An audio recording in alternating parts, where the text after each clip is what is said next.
Alors bonjour les amis, comme je l'avais promis, on va ensemble essayer de voir comment fonctionne Pixelab. Mais avant de commencer, je voudrais quand même vous montrer les différentes créas, d'accord, que moi j'ai fait avec Pixelab. Vous voyez, il y en a quand même assez. C'est pour dire que j'utilise l'application il y a vraiment longtemps. Ça par exemple c'est un ticket pour un branch de soutien à l'alphabétisation des femmes. Ça c'est un projet un peu, c'était pour illustrer nos affiches de cours de renforcement. C'est pour une boulangerie, pareil pour une boulangerie. Ce sont des trucs assez simples. Ça, c'est pour une structure de communication avec laquelle je travaille. Alors, ne pensez pas que l'image est simple. D'accord, vous voyez, je me suis dans la idée là. Mais ce trépied n'était pas sur l'image à la base.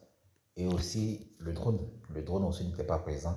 Il a fallu les rajouter après, avant d'ajouter le test et le logo. Ça, c'est pour la fête des mères pour une boulangerie. Effectivement, c'est pareil pour la fête des mères.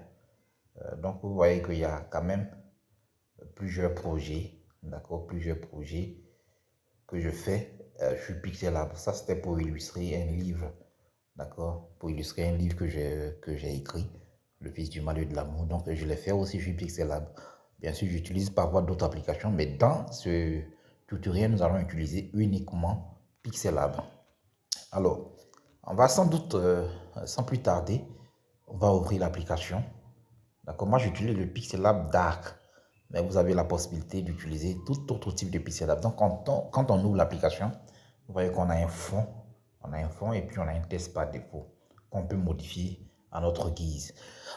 Alors, les outils de base, on ne va pas les présenter. On ne va pas les présenter, mais on va survoler très rapidement. Donc, je vais vous montrer les outils dont vous aurez besoin. En commençant par les outils de haut.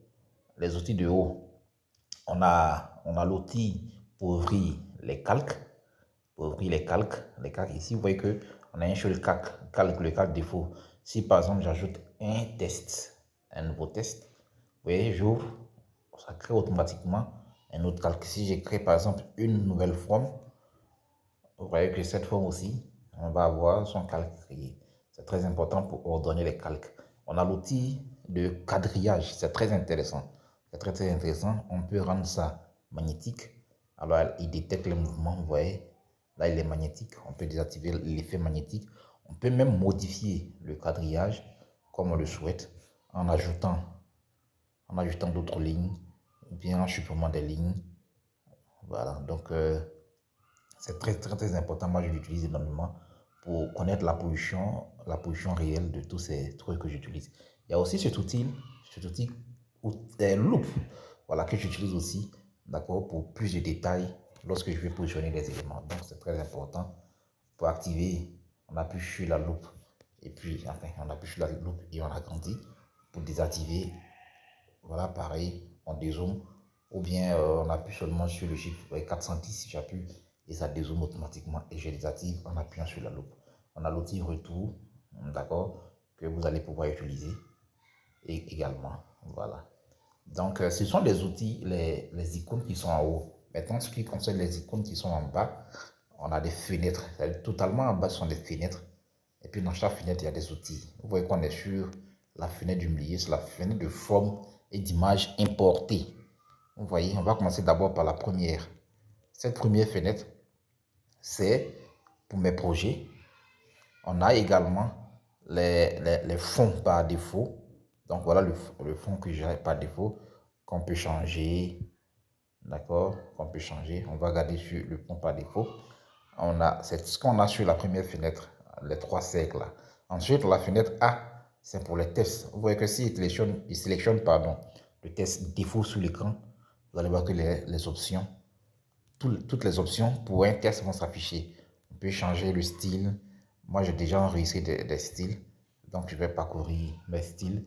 Et puis, si j'applique automatiquement, hop, vous voyez que le test adopte le style. D'accord? On a édité, on modifie. Donc, on peut modifier le test avec l'outil crayon. Mais c'est faisable aussi en double-cliquant sur le test. En double-cliquant sur le test, on peut supprimer le test. D'accord? On peut copier le test, c'est très important aussi. On peut le copier. On peut mettre devant, derrière. D'accord? On peut changer la position de façon manuelle. Voilà, c'est très important.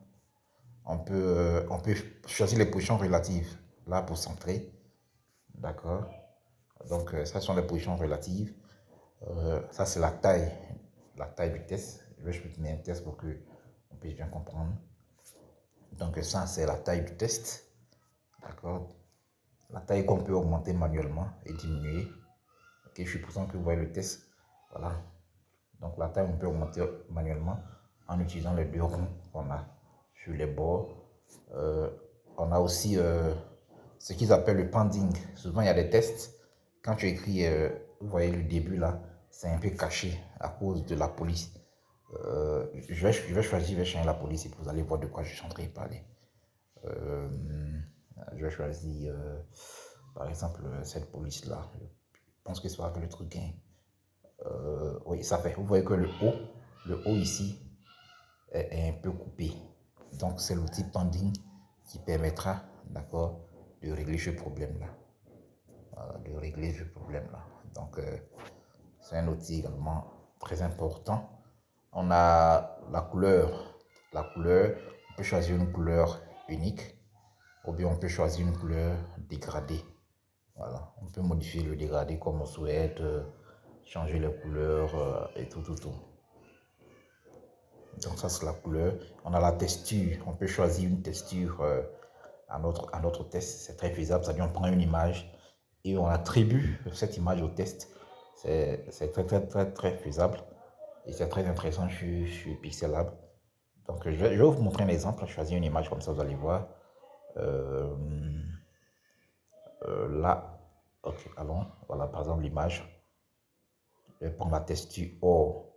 Ok, vous allez voir que le test va devenir, on va adopter la texture or. Voilà. Ok, là on va garder ça pour le reste du tutoriel. Il y a l'outil opacité, c'est pour modifier l'opacité du test. Il y a l'outil tourner, pour tourner. C'est faisable aussi, il y a un petit, comment on appelle, un petit arc de cercle en bas du test qu'on peut utiliser aussi pour tourner. Pour tourner. On a l'outil masqué, d'accord. On a l'outil police pour changer la police. Je crois qu'il était tout à l'heure. On a le style. On peut rendre le test en gras, en italique et en souligné. Donc c'est possible. On a l'outil coupe pour couper le test. Voilà. Je pense que vous voyez. Ça c'est l'outil arrière-plan pour ajouter un arrière-plan à notre test. L'arrière-plan qu'on peut gérer comme on souhaite. Ok, on a l'outil aligné, ça c'est pour la mise en forme du test, ça c'est pour l'espacement entre les lettres, l'espacement entre les lignes, d'accord, là c'est une seule ligne donc on ne sent pas, il y a trait, pour ajouter un trait, à notre test je vais mettre ça en rouge pour que vous voyez, on peut augmenter la taille du trait, et tout. Il y a l'ombre, on peut ajouter aussi de l'ombre sur nos tests, là je vais mettre un fond blanc. Vous allez voir, je mets un fond blanc, vous allez voir comment l'ombre là fonctionne. Voilà, donc je repars dans l'outil, pardon, dans A pour modifier le test. Et puis vous voyez ombre. Alors, moi sur mon téléphone, je ne sais pas pourquoi je suis sur le téléphone, l'outil ombre là fonctionne très mal. Ça fonctionne très mal. Donc du coup, je ne l'utilise pas pour faire des ombres. J'utilise plutôt une autre application qui permet de faire le même travail, mais c'est faisable. Il y a l'outil Home interne pour ajouter de l'ombre mais à l'intérieur du test. Il y a l'embosse. Voilà, il y a l'embosse. Apparemment, ça ne marche pas aussi sur mon téléphone. Il y a l'outil perspective. Bien. Alors, je vais faire un truc avec l'outil perspective. Là, ce que je vais faire, je vais dupliquer le test. Vous vous rappelez de l'outil dupliquer? C'est copier. D'accord? Et je finis de dupliquer. Et ce que je vais faire, c'est que je vais rendre ça comme si c'était un objet, pas un test, mais un objet. Alors pour le faire, c'est simple.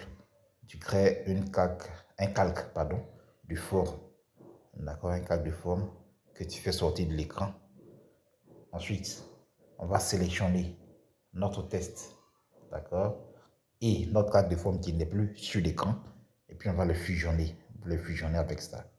Donc, une fois que c'est fusionné, pour Pixelab, ce n'est plus un test, on ne pourra plus modifier. D'ailleurs, quand on appuie sur ça et qu'on vient à A, on appuie les options et ça devient un objet. Ça devient un objet, un calque d'objet.